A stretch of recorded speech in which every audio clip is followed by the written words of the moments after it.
सोचिए एक ऐसा गांव जहां हर सुबह सूरज की पहली किरण खेतों पर नहीं बल्कि लोगों की आंखों में धूल भरती है। एक ऐसा गांव जहां गरीबी सिर्फ एक हालात नहीं बल्कि पीढ़ियों की बेड़ियां बन चुकी है। और उस गांव में रहती थीं चार बहनें जिनकी जिंदगी किसी परी कथा जैसी नहीं बल्कि जद्दोजहद, दर्द और सवालों से भरी हुई थी। आज की यह कहानी सिर्फ चार लड़कियों की नहीं है। ये कहानी है उस समाज की जहां बेटियां सपनों से नहीं सवालों से जूझती हैं। ये कहानी है एक किसान की जिसने अपनी जिंदगी खेतों में झोंक दी, लेकिन बदले में पाया सिर्फ कर्ज, बदनामी और अपनी बेटियों के आंसुओं की खामोशी। और सबसे बड़ा सवाल, आखिर गांव की चारों बेटियों के साथ ऐसा क्या हुआ कि पूरा गांव हिल गया? दोस्तों जुड़े रहिए, क्योंकि इस कहानी का हर मोड़ आपको अंदर तक झकझोर देगा। गांव का नाम था धनपुरा। यह गांव बाहर से देखने पर बिल्कुल शांत लगता था। कच्चे घर, मिट्टी के आंगन, चरते हुए बैल और खेतों में काम करते किसान। लेकिन इस गांव की खामोश दीवारों में छिपे थे हजारों राज, जिन्हें कोई जुबान पर नहीं लाता। गांव के बीचों बीच एक टूटा फूटा घर था जिसमें रहते थे राम स्वरूप किसान। राम स्वरूप मेहनती था, लेकिन किस्मत ने कभी उसका साथ नहीं दिया। बारिश के भरोसे जीने वाले उसके खेत साल दर साल सूखते गए, कर्ज बढ़ता गया और उम्मीदें घटती चली गईं। राम स्वरूप की चार बेटियां थीं। चारों बहनें गरीबी में पली बढ़ी थीं, लेकिन उनकी मासूमियत और सपने कभी छोटे नहीं हुए। वे अपने घर के टूटे फूटे आंगन में भी सपनों के महल सजाती थीं। धनपुरा गांव सिर्फ खेतों का गांव नहीं था, बल्कि वहां लोगों की सोच भी उतनी ही बंजर थी। गांव में बेटियों को बोझ माना जाता था। लोग कहते, किसान की चार चार बेटियां, अरे ये तो अभिशाप है, कौन करेगा इनसे शादी, दहेज का इंतजाम करेगा कौन? राम स्वरूप हर दिन यह ताने सुनता और चुपचाप अपने खेतों में पसीना बहाने चला जाता। लेकिन उसकी चारों बेटियां उन तानों को अपने दिल में जख्म की तरह संभालती और हर रात तकिए में मुंह छुपाकर रो लेती। भले ही गरीबी थी, लेकिन चारों बहनें आपस में बहुत प्यार करती थीं।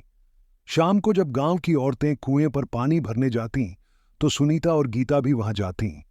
मीना और रेखा रास्ते में खेलते खेलते फूल तोड़ लातीं। उनकी हंसी गांव की तंग गलियों में गूंज उठती। लेकिन इस हंसी के पीछे एक डर भी था। गांव के कुछ लड़के, जिनके पास न तो काम था और न ही इज्जत, अक्सर चारों बहनों का पीछा करते, ताने कसते, हंसी उड़ाते। बहनें चुप रहतीं, क्योंकि उन्हें पता था कि शिकायत करने पर गांव वाले ही उन्हें दोषी ठहराएंगे। एक दिन गांव में मेले का आयोजन हुआ। चारों बहनें भी मेले में गईं।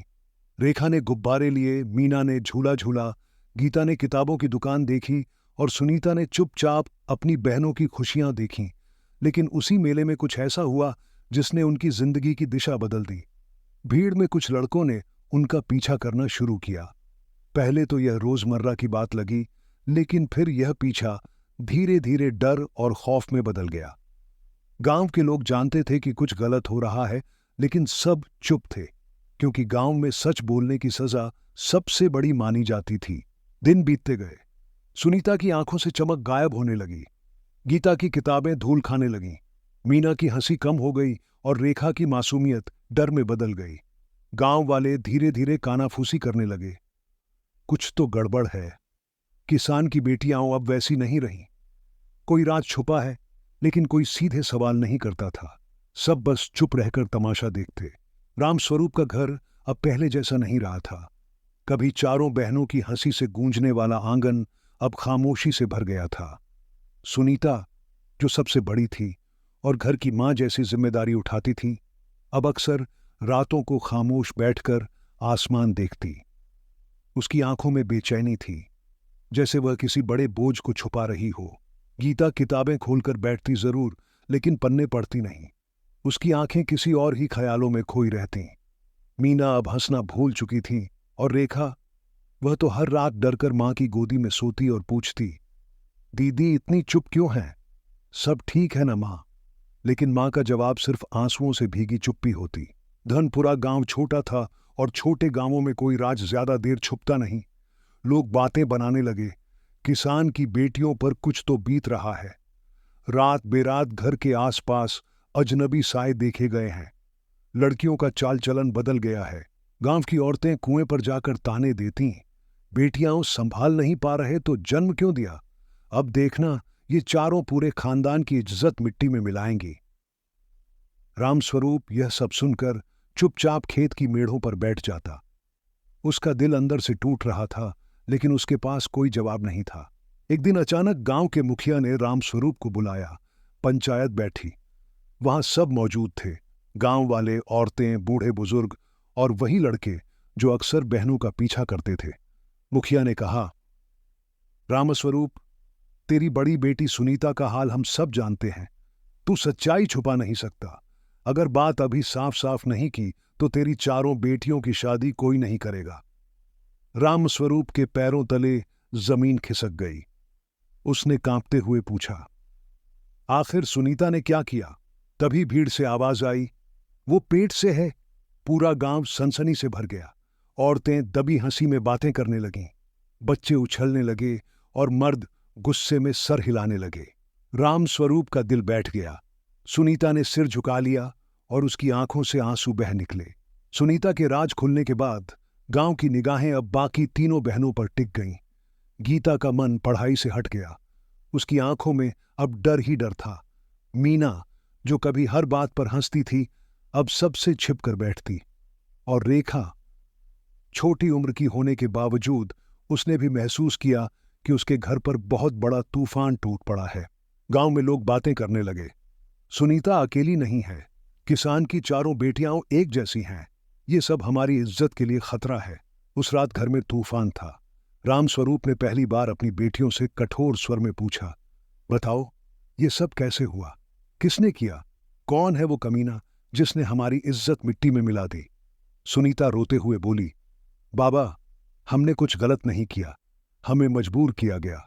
हमें चुप रहने पर धमकाया गया। रामस्वरूप कांप उठा। धमकाया? किसने? लेकिन सुनीता चुप हो गई। गीता और मीना ने भी आंखें झुका लीं। वे जानती थीं कि नाम लेने का मतलब होगा और भी अपमान और शायद जान से हाथ धोना। मां सीता ये सब देख रही थी। वह अपनी बेटियों के आंसू देखकर रो पड़ी। उसने अपने पति से कहा, रामस्वरूप, बेटियों को मत कोस। कसूर उनका नहीं है, इस समाज का है, जहां बेटियों की रक्षा नहीं बल्कि उन पर शक किया जाता है। अगर इन बच्चियों ने कुछ कहा तो कौन मानेगा? सब इन्हीं को दोष देंगे। रामस्वरूप टूट चुका था। उसने अपने सिर पर हाथ रख लिया और जमीन पर बैठकर रो पड़ा। अब पूरे गांव में चर्चा थी। लोग कहते, किसान की बेटियां बदनाम हैं, अब इनकी शादी कोई नहीं करेगा। ऐसे घर की लड़कियां गांव के लिए खतरा है। कुछ लोग तो पंचायत में यह तक कहने लगे, ऐसी लड़कियों को गांव से बाहर निकाल देना चाहिए, वरना आने वाली पीढ़ी भी बिगड़ जाएगी। लेकिन कोई यह नहीं पूछ रहा था कि इन मासूमों पर जुल्म किसने किया। सब सिर्फ दोषी उन्हें ही मान रहे थे। धीरे धीरे सच सामने आने लगा। गांव के वही कुछ लड़के जो आए दिन बहनों का पीछा करते थे, उन्हीं ने इन्हें फंसाया था। कभी शादी का झांसा दिया, कभी बहला फुसलाकर, कभी डराकर। और जब बहनों ने मुंह खोलने की कोशिश की तो गांव की इज्जत और बदनामी का डर दिखाकर चुप करा दिया। लेकिन अब राज खुल चुका था, और यह राज सिर्फ बहनों की जिंदगी नहीं, पूरे परिवार की इज्जत पर भारी पड़ने वाला था। सुनीता के सच के खुलने के बाद रामस्वरूप का घर अब पहले जैसा नहीं रहा।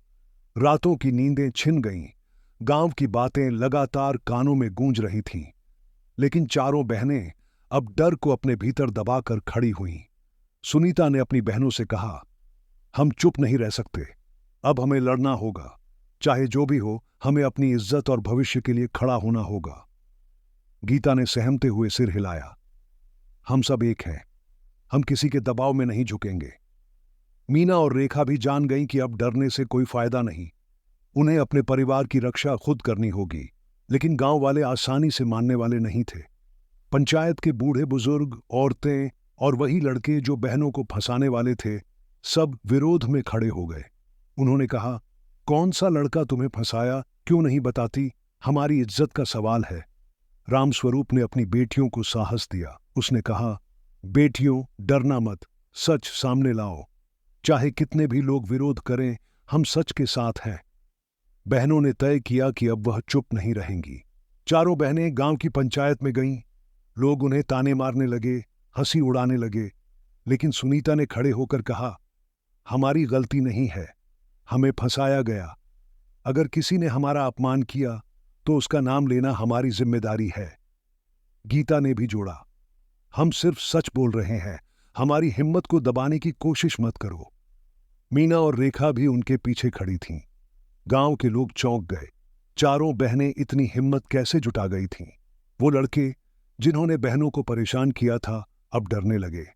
उन्हें पता था कि सच सामने आने पर उनकी छवि गांव में हमेशा के लिए खराब हो जाएगी। उन्होंने अपनी चालें बदलने की कोशिश की, लेकिन चारों बहनों की दृढ़ता ने उन्हें पीछे हटने पर मजबूर कर दिया। गांव वालों ने धीरे धीरे महसूस किया कि इन लड़कियों में कुछ अलग है। उनके हौसले ने गांव की पुरानी सोच को झकझोर दिया। गांव का मैदान शांत था, लेकिन हवा में तनाव और डर का एहसास साफ था। नीम के पेड़ के नीचे बिछी चारपाइयों पर बुजुर्ग बैठे थे और चारों ओर गांव वाले खड़े थे। चार बहनें सुनीता, गीता, मीना और रेखा अपने पिता रामस्वरूप के साथ कदम बढ़ाती हुई सामने आईं। उनके चेहरे पर डर था, लेकिन आंखों में साहस की चमक भी थी। सुनीता ने गहरी सांस ली और सभी के सामने सच बताना शुरू किया। उसने बताया कि गांव के दो शरारती लड़के जो हमेशा उनके पीछे पड़े रहते थे, कैसे बहनों को परेशान करते रहे, डराते रहे और गलती करने पर मजबूर करने की कोशिश की। गीता ने भी अपनी आवाज जोड़ी, अगर हम चुप रहते तो गांव की हर लड़की को यही डर महसूस करना पड़ता। गांव वाले सुन्न रह गए। कुछ लोग शक कर रहे थे, कुछ हैरान थे। तभी मीना और रेखा ने भी अपनी मासूमियत और दर्द बयां किया। छोटे रेखा की मासूम और कांपती हुई आवाज सुनकर औरतों की आंखों में आंसू आ गए। बुजुर्ग पंचायत ने लड़कों को बुलाया। लड़के घबरा रहे थे। उनका चेहरा डर और शर्म से लाल हो गया। सुनीता ने साफ शब्दों में कहा, सजा मिलेगी, लेकिन हमें मजबूर नहीं किया जाएगा। हमारी पसंद और हमारी इज्जत सबसे ऊपर है। फैसला सुनाया गया। दोनों दोषी लड़कों को गांव की कड़ी सजा दी गई। सार्वजनिक चेतावनी और शर्मिंदगी। लड़कों को गांव के सामने खड़ा किया गया और उन्हें उनकी गलती स्वीकार करनी पड़ी। काम का दंड। कुछ हफ्तों तक उन्हें गांव के काम और खेतों में श्रम करना पड़ा ताकि समाज को सीख मिले। शिक्षा और चेतावनी। पंचायत ने तय किया कि भविष्य में किसी भी लड़की के साथ गलत व्यवहार करने पर भारी दंड मिलेगा। सजा सुनते ही गांव में हलचल मच गई। बहनों के साहस ने सबको हिला दिया। उनके पिता और गांव की कुछ औरतें गर्व से मुस्कुराने लगीं। बहनों की हिम्मत और सच बोलने की शक्ति ने दिखा दिया कि असली ताकत डर के खिलाफ खड़े होने में है। इस दिन के बाद गांव का माहौल बदल गया। बहनों ने केवल अपना हक नहीं बचाया, बल्कि गांव में यह मिसाल भी कायम कर दी कि लड़कियों की आवाज और पसंद सबसे ऊपर है।